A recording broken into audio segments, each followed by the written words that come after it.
sa mga iba nating mahal na mga kababayan na kung saan-saang parte ng mundo naghahanap ng trabaho dahil walang trabaho dito sa kabulastugan na gobyerno ni Marcos na ito. Mga kababayan, eto po tayo.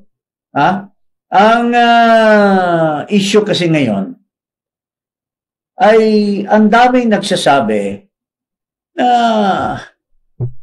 ang dami ng tulpo sa gobyerno. Dati na, mayroong isang tulpo na pinagbigyan ni Duterte, maski walang kakayahan, dahil lang manunulat sa dyaryo, pinagbigyan, ginawang ambasador sa China, pero inaaway yung mga tauhan ni Duterte, lalo na yung executive secretary, binastos nitong kumag na ito, kaya nasipa. Mayroon din siyang kapatid na sipa din sa Department of Tourism dahil sa mga katiwalian din, no?